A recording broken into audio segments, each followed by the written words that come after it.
अस्सलाम वालेकुम व्यूअर्स, कैसे हैं आप? ठीक ठाक। आज मैं आपको सीख कबाब, चिकन टिक्का और बीफ टिक्का बारबेक्यू पर कैसे तैयार होता है उसकी रेसिपी बताऊंगी। तवे पर तैयार होने वाले रेसिपी से इसकी रेसिपी डिफरेंट है। टेस्ट चूँकि बारबेक्यू होने के बाद डिफरेंट हो जाता है, इसलिए आप तवे वाली रेसिपी नहीं इस्तेमाल करेंगे, इसको नई रेसिपी से बनाएंगे। ये देखें, इस रेसिपी से आपको बीफ टिक्का भी और चिकन टिक्का भी बहुत सॉफ्ट नज़र आएंगे, खाने में भी और बनाने में भी बहुत आसान है। आप इसको घर पे आराम से बना सकते हैं, घर में आम तौर पर इस्तेमाल होने वाले इंग्रेडिएंट्स के साथ। सिर्फ आपको दो इंग्रेडिएंट्स मार्केट से दरकार होंगे, एक पपीते का पेस्ट और दूसरा टेंडराइज़र पाउडर। बाकी तमाम मसाले आपको आराम से अपने किचन में मिल जाएंगे। सबसे पहले मैं आपको बीफ टिक्के की रेसिपी बताऊंगी। बीफ टिक्के की रेसिपी के लिए आपको चाहिए 2 किलो साफ़ सुथरा बीफ और धुला हुआ, उसका पानी बिल्कुल आप साफ़ कर लें। और अदरक का 2 इंच का टुकड़ा, 2 अदद लहसुन की आप पॉड्स निकाल लें, ये जो दाने होते हैं। और पपीते के 2 टीस्पून चाहिए। सुरख मिर्च पाउडर 1 टीस्पून, हल्दी पाउडर 1 टीस्पून, धनिया साबुत चाहिए तकरीबन 1 टेबलस्पून, गरम मसाला पाउडर 1/2 टीस्पून, सफ़ेद ज़ीरा 1 टीस्पून, राई दाना 1/2 टीस्पून और काला नमक आपको चाहिए 1 टीस्पून, सफ़ेद नमक 1 टीस्पून और पेपरिका पाउडर 1/2 टीस्पून और कुटी हुई मिर्चें चाहिए आपको 1 टेबलस्पून। नींबू का रस तकरीबन आपको 3 टेबलस्पून चाहिए, साथ सिरका भी 3 टेबलस्पून और कुकिंग ऑयल भी आपको 3 टेबलस्पून चाहिए। आप सिरका, कुकिंग ऑयल और लेमन जूस में तमाम ये साबुत मसाले और लहसुन अदरक प्याज डालकर, प्याज नहीं, लहसुन अदरक डालकर आप ग्राइंड कर लें ताकि इनका अच्छे से पेस्ट बन जाए। आपको अगर इसमें पेस्ट बनाने के लिए मज़ीद थोड़ा सा लिक्विड दरकार है तो आप इसमें कुकिंग ऑयल या सिरका डाल सकते हैं, लेकिन पानी का आप इस्तेमाल नहीं करेंगे बिल्कुल भी, ताकि हमारी जो मैरिनेशन है वो बीफ टिक्के पर बहुत अच्छे तरीके से रच बस जाए। मार्केट की रेसिपी में काला नमक बहुत अहम इंग्रेडिएंट होता है, आप ज़रूर इस्तेमाल करें, इसका फ्लेवर बारबेक्यू में बहुत अच्छा आता है। और गरम मसाले का इस्तेमाल बहुत कम करें। अगर आपके पास काली मिर्चें नहीं हैं तो आप गरम मसाला पाउडर इस्तेमाल करें थोड़ा सा, वरना काली मिर्चें पाउडर इसकी बजाय बेस्ट है। अब आप बीफ में ये तमाम मैरिनेटेड मसाला डालकर, पेस्ट हुआ हुआ मसाला डालकर आप इसको तकरीबन 4 से 8 घंटे के लिए मैरिनेट करें। या आपकी रिक्वायरमेंट पर है कितना टाइम आपके पास है, लेकिन कम से कम 4 घंटे के लिए आप इसको ज़रूर मैरिनेट करें। मसाला अच्छे तरीके से तमाम गोश्त में मिक्स करने के बाद आप इसको ढककर चाहे फ्रिज में रखें चाहे फ्रिज से बाहर, मौसम के हिसाब से ये आपकी मर्ज़ी है।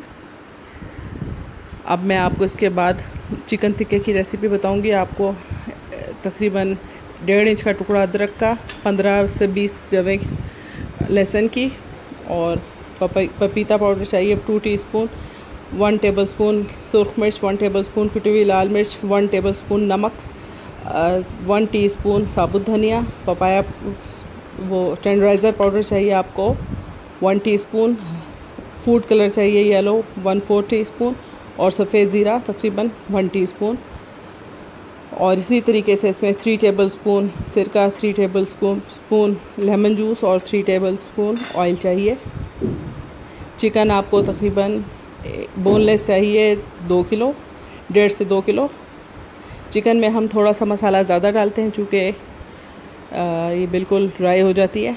अब आप इस मसाले को बीफ टिक्के के मसाले की तरह पीस कर चिकन में लगाएं और इस मसाले को आप मैरिनेट होने के लिए रखते हैं। चिकन के लिए आपको आधे घंटे का मैरिनेशन भी काफ़ी रहता है, लेकिन बेस्ट इज़ कि आप इस मैरिनेशन को तकरीबन 2 से 4 घंटे के लिए रखें। मैंने चूँकि चिकन टिक्का, बीफ टिक्का और सीख कबाबी खट्टे बनाने हैं, इसलिए मैं इसे तकरीबन 6 घंटे के लिए मैरिनेट करूँगी। इसमें अब मैं आपको सीख कबाब की मैरिनेशन बताती हूँ। आपको 8-10 हरी मिर्चें, 2 बड़ी प्याज़ें और लहसुन चाहिए तकरीबन 15 से 20 दाने।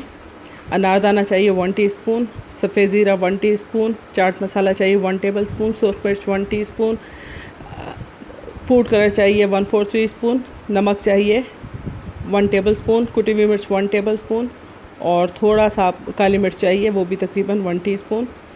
कीमा आप ये देख लें पिसा हुआ है, बारीक पिसा हुआ है, लेकिन हमने जब सीख कबाब की मैरिनेशन तैयार करनी है तो इस कीमे को बहुत फ़ाइन पीस लेना है। आपको चिकन टिक्के में भी टेंडराइज़र पाउडर चाहिए, आपको बीफ टिक्के में भी टेंडराइज़र पाउडर चाहिए, लेकिन आपको सीख कबाब के लिए टेंडराइज़र पाउडर नहीं चाहिए, ना ही आपको पपीता पाउडर चाहिए, पपीता पेस्ट भी नहीं चाहिए। अब आप इसमें तमाम पहले ड्राई मसाले को चॉप करें, उसके बाद लहसुन, अदरक और हरी मिर्चें डालकर फाइनली चॉप करें। जब ये तमाम मसाले चॉप हो जाएं, फिर आप इसमें कीमा और थोड़ा सा कुकिंग ऑयल डाल के, अगर आपको लगता है कि कीमा थोड़ा थिक है तो फिर आप इसमें इसको थोड़ा पतला करने के लिए कुकिंग ऑयल डाल सकते हैं। पानी आपने नहीं यूज़ करना तीनों रेसिपीज़ में बिल्कुल भी। कीमे को आप बहुत अच्छे से चॉप करें, फाइनली चॉप हो जाए। लेज़दार कीमा आपको सीखों पे कबाबों को गिरने से महफूज रखेगा। अब मशीन से निकालने के बाद आप इसको हाथों से भी थोड़ा अच्छा सा मिक्स कर लें, यकजान हो जाए तमाम मसाले। इसको भी आप एज़ इट इज़ कवर करके रखते हैं। अब ये देखें, हम सबसे पहले सीखों को कुकिंग ऑयल की हेल्प से ब्रश करेंगे ताकि हम सीखों पर टिक्के और कबाब जो लगाएंगे वो इसके साथ चिपके नहीं। सीखों को बहुत अच्छा ऑयल से तर करने के बाद अब आप 1 बाय 1 इसमें बीफ टिक्के लगा दें। थोड़ा सा फासला रखें टिक्कों में ताकि उस चारों तरफ से आप कोयलों पर इसको सेक सकें। कोयलों की अंगीठी को भी आपने दहकाना है। जहन नशीन कर लें कि कोयले आग लगी हुई ना हो, उसमें दहक चुके हों इतने कि उनकी आग जो है वो टिक्कों पर और कबाबों पर टच ना हो बिल्कुल भी। और ग्रिल को आप इतना ऊंचा रखें ताकि हीट सिर्फ लगे आपको आपके बनाए हुए टिक्कों और सीख कबाबों को, ना कि आग लगे उसको। उससे टिक्के और सीख कबाब जल जाएंगे। ये देखें आप सीख में लगाते वक्त ही अंदाज़ा लगा लेंगे कि किस कदर सॉफ्ट है, हो चुके हैं टिक्के वगैरह ऑलरेडी। अब आप सीखों पर कबाब भी लगाएं और कबाबों का ध्यान रखें। आप सीखों पर लगाते वक्त हाथों से अच्छे तरीके से सीख पर प्रेस करें ताकि बारबेक्यू करते वक्त ये सीखों से उतरे नहीं। मैंने जितनी सीखें मौजूद थी उतने स्टिक्स तैयार कर लिए हैं बारबेक्यू करने के लिए। आइए अब हम इनको बारबेक्यू करते हैं। हमने बारबेक्यू ग्रिल पहले से कोयलों से दहका ली है और उसके ऊपर फासला बढ़ाने के लिए सीखों और ग्रिल के दरमियान मैंने चूल्हे के स्टैंड को उल्टा करके उस पर रख दिया है। या आप इजीली देख सकते हैं, घर में आप आसान तरीक़ों से अपने लिए काम को आसान कर सकते हैं। तमाम सीखें ग्रिल पर रखकर तकरीबन 5 मिनट आप इनको एक साइड पर सेक लें। उसके बाद आप साइड बदल कर इसमें ऑयल लगाएं ताकि ऑयल लगाने से इसकी कुकिंग भी बढ़ जाती है और ये जलने भी नहीं पाते। इसके साथ साथ कोयलों का फ्लेवर भी शामिल हो जाता है बीच में और टिक्के और सीख कबाब नरम भी रहते हैं। जैसे ही आप सीखों को पलटकर उस पर ऑयल अप्लाई करना शुरू करेंगे, बहुत एहतियात के साथ नरम हाथ से आप सीखों को पलटें ताकि सॉफ्ट होते हुए टिक्के और सीख कबाब कोयलों पे गिरने ना पाएँ, महफूज रहें। आप शायद कैमरे की आंख से नहीं देख सकते, लेकिन इन बारबेक्यू मटेरियल में से बहुत ही जूसी किस्म का मसाला टिक्कों से बाहर आ रहा है और सीख कबाब से। और अब ऑयल लगाने के बाद आप देखेंगे कि कोयलों का धुआं भी बहुत वाज़े तौर पर तमाम टिक्कों और सीख कबाब को टच करेगा। उसका एक अपना फ्लेवर होता है। अब मैंने साइड्स पलट कर ब्रश की हेल्प से ऑयल लगाना शुरू कर दिया। अगर आपके पास ब्रश मौजूद नहीं है तो किसी भी स्टील के टीस्पून पर बहुत साफ़ सुथरा मलमल का कपड़ा बांधकर उसकी हेल्प से भी आप ऑयल लगा सकते हैं।